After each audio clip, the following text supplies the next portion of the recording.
राधे राधे, जय श्री राम। मैं स्वागत करता हूं आपका अपने परिवार अपने channel easy math with ST पर। और हाँ, बहुत दिनों बाद मुलाकात हो रही है।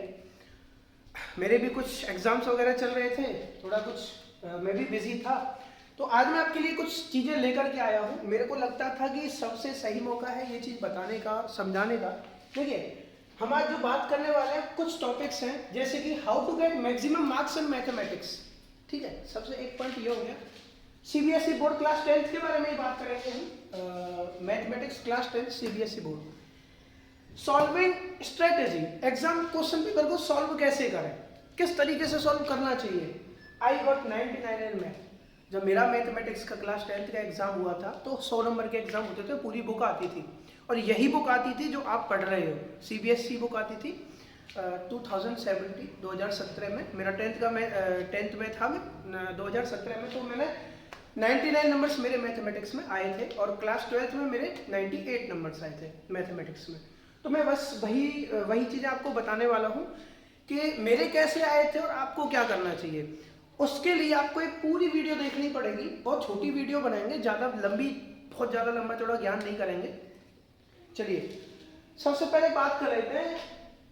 देखिए, ये तो हम आज टॉपिक, ये तो मेरा है, ये how to get maximum marks. अब सबसे पहले बात कर लेते हैं कि ये करना कैसे है, मेरे नंबर कैसे आए 99 और आप कैसे कर सकते हो। सबसे अच्छी बात ये है कि आपके कुछ टॉपिक्स भी चले गए। ठीक है, ये अच्छी चीज़ है आपके लिए। हालांकि इसकी नॉलेज आपको नहीं होगी, ये भी दुख है इस चीज़ का मुझे, बट अब क्या कर सकते हैं, जैसा है सबके साथ सेम है। चलिए, देखो, सबसे पहले हमारे पास टॉपिक आता है ना, नंबर 1 टॉपिक जो आता है वो आता है कि अपना माइंडसेट एग्जाम में बना करके क्या जाए। देखिए, हमेशा एक चीज़ को याद रखना, जो आप कर चुके हो, पढ़ाई कर चुके हो, मेहनत कर चुके हो, आप उसको बदल नहीं सकते। जो आपने नहीं पढ़ा है उसको आप पढ़ नहीं सकते, क्योंकि एक जो डेली पढ़ता हो वो अगर एक दिन ना पढ़े तो कोई फर्क नहीं पड़ता, और जो कभी पढ़ता ही ना हो वो एक दिन पूरे दिन पढ़ ले तो भी कोई फर्क नहीं पड़ता। ठीक है, तो सबसे पहला हमारा माइंडसेट क्या होगा कि जो हमने पढ़ लिया है बस उस पर ध्यान दो। दोस्त क्या कह रहा है, ये क्या बोल रहा है, वो क्या बोल रहा है, सिर्फ दिमाग खराब हुआ। एग्जाम सेंटर में जाने से पहले किताबें बिल्कुल छोड़ दो। मैं तो ये कहता हूँ, मैं क्या करता था, मैं अपनी बताऊँ। मेरा मान के चलो मेरा एग्जाम है 10 तारीख को, तो मैं 8 तारीख को बैग पैक कर देता था। बैग पैक मतलब कोई भी किताब, कोई भी कॉपी, कोई भी पेन में टच नहीं करता था। और आज भी मेरा यही है, मैं एग्जाम से 2 दिन पहले पढ़ाई छोड़ देता हूँ, माइंड को रिलैक्स रखता हूँ, क्योंकि मैं जानता हूँ कि लास्ट में पढ़ने से वो मेरे साथ नहीं रहने वाला है। ठीक है, तो माइंड सेट ये बना लो कि जो हम कर लिया है ना हमने, उस पर टिके रहो बस। अब एक्स्ट्रा तो कर नहीं सकते, ना टाइम मिलने वाला है अब, पर जो कर चुके हैं उसको खो मत। सबसे पहली बात ये है। चलिए, तो अपने टॉपिक्स की तरफ चलते हैं। सबसे पहले मैं बात करूंगा, देखो, ये जो आपको नंबर मैक्सिमम कैसे लाने हैं। मेरे 99 मार्क्स थे, 2017 में मैंने एग्जाम दिया था मैथमेटिक्स का, मेरे 99 मार्क्स थे। 2019 में 12th का मैथमेटिक्स का 98 मार्क्स थे। आप कहोगे तो मैं आपको वो भी स्क्रीनशॉट भेज दूंगा। वैसे मेरे को उसकी ज़रूरत नहीं लगती है, क्योंकि एक मानने वाली चीज़ होती है, एक समझने वाली चीज़ होती है। मैं जो स्ट्रेटेजी आज बताने जा रहा हूँ उसको ध्यान से समझना। कुछ चीज़ें मैं बहुत इंपॉर्टेंट बताऊंगा, शायद हो सकता है तुम्हें बहुत काम आ जाए वो वीडियो, वो स्ट्रेटेजी बहुत काम आ जाए। सबसे पहले हम बात कर लेते हैं इन सारी चीज़ों को करने से पहले पैटर्न में क्या रहने वाला है। पैटर्न शायद पिछले साल से चेंज भी हुआ है, तो जो नया जो पैटर्न डाला है बोर्ड ने, मैं वो बता देता हूँ आपको। देखो, सबसे पहली बात तो आप जानते हो 3 आवर्स तो आपके होने वाले हैं। ठीक है, और मैक्सिमम मार्क्स कितने होंगे आपके 80 नंबर का पेपर आने वाला है। इस 80 नंबर में से देखो, ध्यान रखना इस चीज को, ये जो 80 नंबर है और ये 3 घंटे है, ये सोच लो कि 3 घंटे नहीं है, ये आपके पास सिर्फ 2 या फिर 2 से ढाई घंटे ही है। 2 से ढाई घंटे ही है आपको एग्जाम करने के, एग्जाम पेपर पूरा सॉल्व करने के। 2 से ढाई घंटे मान के चलो, उससे ज्यादा मानो ही मत। क्यों, मैं बताता हूँ। 5 सेक्शन होने वाले हैं आपके इसमें पूरे एग्जाम पेपर में। 80 नंबर का जो आपका पेपर होगा पूरे में 5 सेक्शन होने वाले हैं, उन पे थोड़ा सा नजर डाल लेते हैं। वो 5 सेक्शन कौन कौन से हैं। चलिए, मैं कहता हूँ section A, section B, C, D और ई। सेक्शन ए में इन्होंने कोई चेंज नहीं किया है। सेक्शन ए में इन्होंने क्या किया है, सेक्शन ए में 20 marks, 20 questions in 20 into 1 that is 20 marks. 20 questions है और 20 ही आपके मार्क्स है। एक एक क्वेश्चन 1 नंबर का आएगा, ध्यान रखना। सेक्शन ए की बात करें तो सेक्शन बी में इन्होंने क्या किया है, क्वेश्चंस डाले हैं 5 questions and each question carrying 2 marks. 5 into 2 that is overall 10 marks. 10 marks आपका सेक्शन बी करेगा। एक सेकंड, आज कितने दिनों बाद ये वीडियो बनाना स्टार्ट कर रहा हूँ और हमारे मोहल्लों के, हमारे जो ये है कॉलोनी जिसमें मैं रह रहा हूँ, कुत्ते नहीं सुधरेंगे कभी।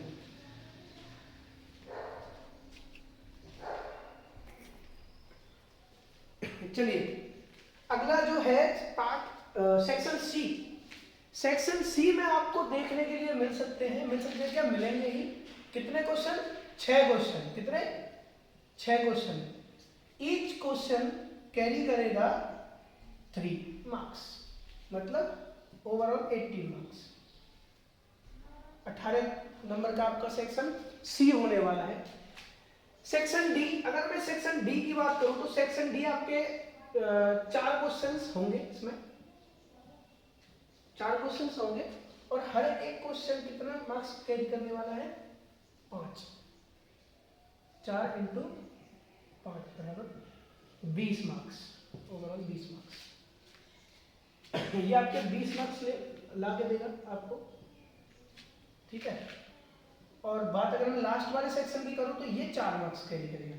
अभी इसमें थोड़ा सा ये है कि सेक्शन ए 1 मार्क्स का है, 1 मार्क्स कैरी कर रखा है एक क्वेश्चन ने, बी वाले ने 2, सी वाले ने 3, डी वाले ने 5 और ई वाले ने 4। जबकि होना ये था कि डी में 4 आ जाते और ई में 5 वाले आ जाते, बट इन्होंने क्या किया है, इन्होंने इसमें क्या किया है, सेक्शन ई में इन्होंने रखे क्वेश्चन 3 क्वेश्चन रखे, जिसमें से एक क्वेश्चन 4 मार्क्स का होगा, वो ला के देगा आपको 12 मार्क्स टोटल।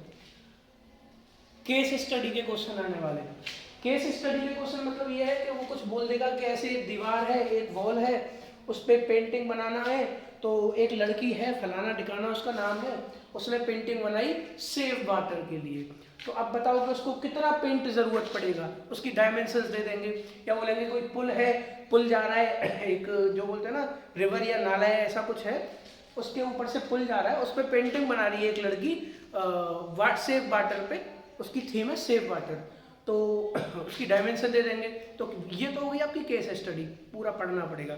फिर उसमें आपसे क्वेश्चन पूछ लेगा 2-3 पार्ट में, मतलब कि उसको कितना उस दीवार का पूरा उस दीवार का या वॉल का सरफेस एरिया कितना है। पार्ट बी में ये फिर क्वेश्चन पार्ट दूसरे में ये पूछ लेगा कि कितना कॉस्ट आएगा अगर इतने स्क्वायर मीटर पे इतना कॉस्ट आ रहा है तो।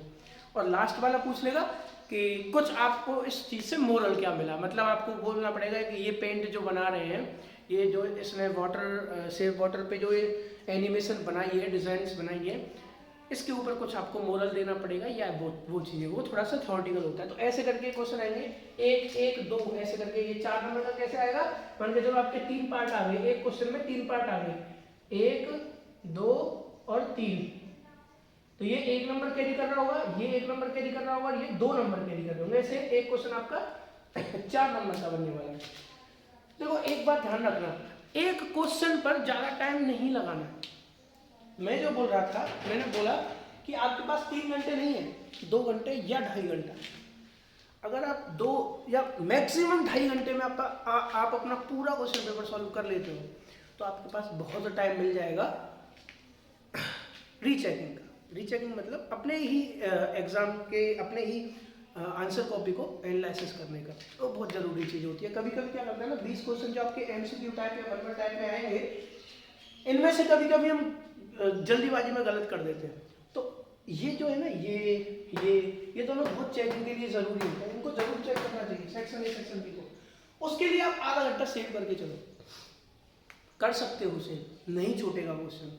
ध्यान से सुनना, मैंने कैसे किया था, पहले मैं ये बता देता हूँ कि आपको क्या करना चाहिए।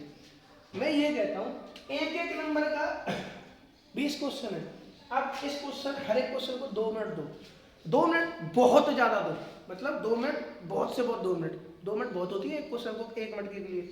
जहाँ पे मैं अपनी स्टडी कर रहा हूँ ना, वहाँ हमको 20 से 25 सेकंड मिलते हैं एक क्वेश्चन 1 नंबर के लिए, और बहुत बड़े बड़े क्वेश्चन होते हैं। तो मैं ये कहूँगा आपको कि इसमें आप 2 क्वेश्चन, ये 2 मिनट दो, 20 क्वेश्चन है, 40 मिनट में आपका एक पूरा हो जाएगा। 2 वाले में 3-3 मिनट दे दो, 5 है, 5 क्वेश्चन है तो 5 दिया 15 मिनट में आपका सेक्शन बी खत्म। सेक्शन सी में 3-3 मिनट के 6 क्वेश्चन है, एक क्वेश्चन को 4 मिनट दो, तो 6 चौक 24 मिनट, ये आपका 24 मिनट में पूरा ये खत्म। मैं कहता हूँ सेक्शन डी में 5, अच्छा ये है 5-5 नंबर के, इसमें आपको टाइम देने की जरूरत होती है ज़्यादा, इसमें आपको 5-5 मिनट या 6-6 मिनट दे दो, 6 मिनट दे दोगे तो 6 चौक 24 मिनट।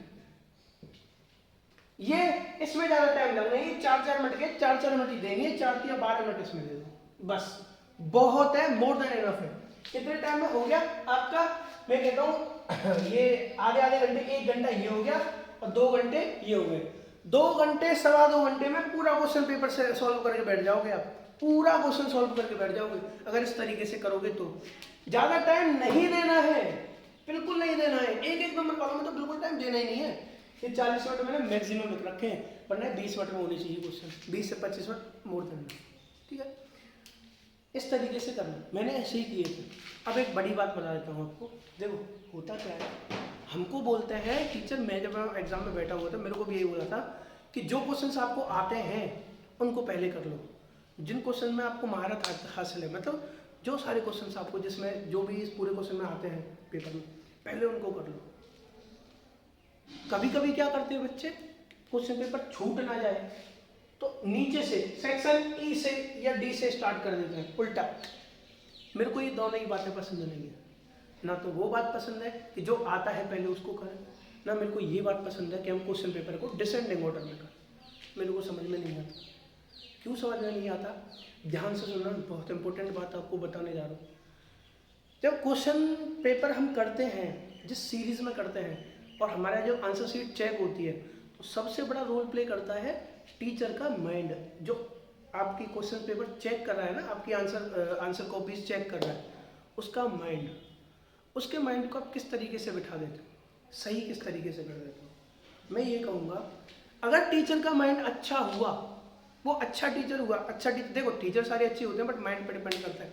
आप समझ रहे होगे मैं क्या कहना चाह रहा हूँ, कि अगर उसका दिमाग मतलब मस्त खुश हुआ तो वो बढ़िया नंबर दे देगा। कभी कभी कोई ऐसा भी हो जाता है कि मूड खराब हो गया तो नंबर गलत भी चले गए। गलत कहने का मतलब बहुत ज़्यादा टफ एंड टिपिकल मार्क्स, बहुत मुश्किल से नंबर देना। मैं ये नहीं कहूँगा कि वो टीचर अपनी ही किसी वजह से वो दिमाग उनका खराब है और आपको झेलना पड़ रहा है, नहीं, वो आपकी वजह से ही होता है, आपकी वजह से ही उनका दिमाग सही भी होता है, अच्छा भी होता है, और आपकी वजह से ही खराब भी होता है। वो कैसे, ध्यान से सुनना। देखो एक टीचर जो होता है ना, उसको कॉपी चेक करने के पैसे मिलते हैं, ये सब जानते हैं। एक पेपर के, एक क्वेश्चन पेपर के कुछ पता नहीं 35, 40, 50 जो भी मिलते हैं वो, तो वो क्या करते हैं ना, जितना मैक्सिमम लिमिट होती है उतने तक कॉपी चेक करते हैं, क्योंकि भाई देखो रोटी का सवाल है, पैसे का सवाल है, उनको पैसे मिल भी रहे हैं। अब वो क्या करते हैं, वो अपने पास एक पेपर ले लेते हैं और उसका सॉल्यूशन भी ले लेते हैं। बहुत से टीचर सॉल्यूशन रखते भी हैं, बहुत से टीचर नहीं भी रखते हैं, या ज़्यादातर को सॉल्यूशन दे दिया जाता है या वो सॉल्व कर लेते हैं पहले, फिर उसको चेक करते हैं। उनके दिमाग में क्वेश्चन पेपर बना पूरा होता है, वो जब 10-15 कॉपी चेक कर लेते हैं ना, तो उनके दिमाग में ना क्वेश्चंस फीड हो जाते हैं कि पहला क्वेश्चन क्या था, दूसरा क्वेश्चन 35वां, 34वां, 22वां, 23वां, क्वेश्चन उनको फीड हो जाते हैं। और वो फीड किस तरह से रहते हैं, एक असेंडिंग ऑर्डर में, सीरियल वाइज। अब आपने किया कि सर मेरे को तो जो पहले आता है मैं वो करूंगा, अब आपने उठाया सीधा 15वां क्वेश्चन, तो टीचर दिमाग खराब हो जाएगा उसका, फिर वो एक बार उसको दोबारा जाके 15वें क्वेश्चन को देखेगा। फिर आपने उठा दिया सीधा 7वां क्वेश्चन, 24वां क्वेश्चन, तो उसको ना जितने क्वेश्चंस में आप गैप डाल दोगे, अलग अलग करोगे, तो उसको उतनी बार कॉपी पेपर उठाने की जरूरत पड़ेगी, वो बार बार उठा के देखेगा टीचर, दिमाग खराब हो जाता है। क्या किया है इस बच्चे ने, कोई सा क्वेश्चन कहीं, कोई सा क्वेश्चन कहीं, ये क्या मतलब होता है। वो उसके दिमाग में एक चीज ट्रिगर कर जाएगी कि इसको बहुत लिमिटेड क्वेश्चंस ही आते हैं। दिमाग में तो आपने पहले घुसा दिया ना उसके कि इसको कुछ आता ही नहीं है, कुछ लिमिटेड क्वेश्चंस आते हैं, वो कहाँ से नंबर दे देगा, उसका दिमाग तो वही खराब हो गया। देखो मैं जो बात बता रहा हूँ, मैं अपने ऊपर की बात बता रहा हूँ, जो मेरे संग हुआ है, जो मेरे साथ हुआ है और जो ज़्यादातर होता भी है। आपने अलग अलग क्वेश्चन उठा कर दिए, टीचर के दिमाग में वही चीज़ एक फिक्स हो गई कि इसको बहुत लिमिटेड क्वेश्चन ही आते हैं। क्योंकि देखो टीचर जो है ना, वो बैठा हुआ है, वो आपसे ज़्यादा हमसे ज़्यादा समझदार होता है। वो समझ जाता है बच्चे की कॉपी को देख करके कि वो क्या कर रहा है बच्चा, क्या करना चाहता है बच्चा, कितना नॉलेज है, कितने क्वेश्चन आते हैं। तो मेरे को ये चीज़ अच्छी लगती है कि जो क्वेश्चन पहले आता है उसको करो। अब कर दिया आपने डिसेंडिंग ऑर्डर में स्टार्ट। डिसेंडिंग ऑर्डर उससे तो काफ़ी बेहतर है जो पहले वाला तरीका था कि कभी कोई सा क्वेश्चन कर रहे हैं, कभी कोई सा जो आ रहा है उसको कर रहे हैं। डिसेंडिंग ऑर्डर में ये है कि टीचर को फिर अपना जो थोड़ा सा वो क्वेश्चन करने का जो है ना, उनको जिस हिसाब से उसने क्वेश्चन पेपर को देखा है उसको थोड़ा सा उसको उल्टा देखना पड़ता है। अगर आप असेंडिंग ऑर्डर में क्वेश्चन पेपर करते हो, अच्छी राइटिंग में, बहुत अच्छी और प्यारी राइटिंग में करते हो, देखो पहले दूसरे तीसरे क्वेश्चन में टीचर को दिमाग में बैठ जाता है कि बच्चा होशियार है। समझ रहे हो बात को? एमसीक्यू तो छोड़नी नहीं है, एमसीक्यू तो करने ही करने, अच्छे ही करने हैं। मैं ये कहता हूं जिसके 20 में से 15 से प्लस एमसीक्यू सही हो गए, उसके आगे के नंबर भी अच्छे जाने वाले हैं। जिसके 20 में से 4, 5, 6 ही सही हुए, टीचर के दिमाग में बैठ जाएगा गोबर है ये लड़का या लड़की, जो भी है इसको कुछ नहीं आता, दिमाग में से गोबर भरा हुआ है, भूसा भरा हुआ है। ये अगर किसी के मैक्सिमम 15, 16, 17 क्वेश्चन अच्छे चले गए, 19, 20 भी चले गए, 15 से प्लस अच्छे चले गए, आपके सारे पार्ट अच्छे होने वाले हैं। टीचर के माइंड में ये चीज़ चली जाती है कि हाँ बच्चे को नॉलेज है। समझ रहे हो बात को? जब आप असेंडिंग ऑर्डर में करोगे सीरियल वाइज में, तो भी टीचर को ना वो बार बार कॉपी पेपर उठाने की जरूरत नहीं पड़ती है। वो फिर फ्री हैंड नंबर देता है। फ्री हैंड मतलब सीधा नंबर देता चला जाएगा। और अगर उसमें भी आपने सेक्शन ए अच्छा कर दिया, मतलब 75% होता है, कितना हो गया? 75% हो गया, 20 में से 15 नंबर। 75 प्लस अपने अगर 75% प्लस अगर आपने ये सही कर दिया, तो मैं गारंटी के साथ कह सकता हूं कि अगर आपके पूरे नंबर 80 में से 50 भी बन रहे होंगे ना, तो 60 नंबर आएंगे आपके। क्यों? क्योंकि टीचर के दिमाग में घुस जाता है कि बच्चे को आता है, तो वो बहुत ज्यादा गहराई से चेक नहीं करेगा। अब तो हमने पहला ही क्वेश्चन, पहला ही सेक्शन ही गलत कर दिया, तो टीचर के दिमाग में ये घुस जाएगा बच्चे को कुछ नहीं आता है। तो वो क्या करेगा ना, जहाँ पूरा देना होगा ना, वहाँ पे वो 1-2 नंबर काट के ही देगा, वो उसको पास करेगा सिर्फ, मतलब 40-45 नंबर बहुत इनफ है। ये होता है। इसीलिए कहता हूँ क्वेश्चन पेपर असेंडिंग ऑर्डर में करो, सीरियल वाइज में करो, जगह जगह पे करो, बहुत ज़्यादा अच्छी राइटिंग में करो। मेरी राइटिंग तो खैर खराब थी, बट मेरी अच्छाई यही थी कि मैंने सीरियल वाइज किए थे, असेंडिंग ऑर्डर में क्वेश्चंस किए थे, और मेरे को सारे क्वेश्चन ज़्यादातर आते थे। सेक्शन ए तो मेरे को बहुत अच्छे से आता था, वहाँ पे भी तभी भी हमारे 1-1 नंबर के 10 क्वेश्चन 7 क्वेश्चन कुछ ऐसे हुआ करते थे, बट एमसीक्यू नहीं होते थे। कुछ एमसीक्यू, कुछ वन वर्ड हो जाते थे, या कुछ 1 नंबर का कुछ भी निकालने के लिए कोई फॉर्मूला दे दिया, ऐसा कुछ फॉर्मूला वगैरह भी दे देते थे। इसमें आपके एमसीक्यू होने वाले हैं। मैं यही कहूँगा असेंडिंग ऑर्डर में करने की कोशिश करें, वो आपकी मर्जी, आप जो करोगे वो अच्छा ही है, बट असेंडिंग ऑर्डर में कोशिश करें, बहुत ज़्यादा कोशिश करें सेक्शन ए को अच्छे से करने की। मैंने तो 99 नंबर ऐसे लिए थे, मैं तो सच बता रहा हूँ आपको। हुआ ये भी था कि मेरे को एक क्वेश्चन नहीं भी आता था, उसकी वजह से मैंने 1 नंबर कटा है। क्वेश्चन नहीं आता था मेरे को, आधा क्वेश्चन आता था सिर्फ। कितना? 3 नंबर का क्वेश्चन था, बहुत अच्छे से ध्यान है। 3 नंबर नहीं, 4 का था। 4 में से मेरे को आधा क्वेश्चन आता था, आधा क्वेश्चन आता था, तो कह सकता हूँ मैं 1.5 से 2 नंबर का आता था। मेरे को 4 में से 3 नंबर दिए टीचर ने। क्यों दिए बताता हूँ। रीजन ये था, क्वेश्चन करने का तरीका। क्वेश्चन करने का तरीका हमेशा याद रखना। क्वेश्चन अगर आप कर रहे हो, मैं बता देता हूँ आपको, क्वेश्चन आप कर रहे हो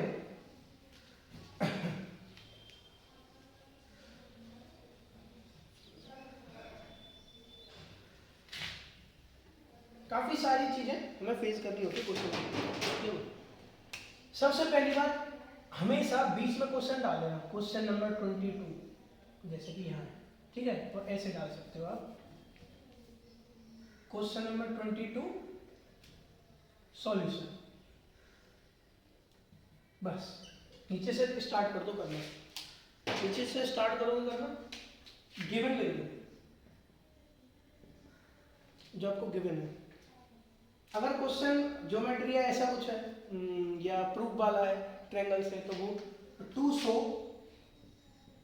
अगर आपको शो दैट करना है तो, या टू फाइंड, या टू प्रूव। फिर कंस्ट्रक्शन, अगर कंस्ट्रक्शन करना है तो उसके बाद यहाँ से करो सॉल्यूशन। कंस्ट्रक्शन में जो आपको कंस्ट्रक्शन करना है, टू फाइंड, टू शो और टू प्रूव में जो आपसे क्वेश्चन में पूछा है, और गिवन में जो आपको दे रखा है, इधर बना लेना अपना अपना ग्राफ या फिगर। ऐसे ही किया था मैंने, मेरे को 1 नंबर तो सिर्फ इसी पे मिल गया था, और गारंटी से कहता हूँ आपको भी 1 नंबर सिर्फ इसी पे मिल जाएगा। बोर्ड है, सीबीएसई बोर्ड है, स्टेप वाइज नंबर चलते हैं। ये जो तरीका होता है ना, ये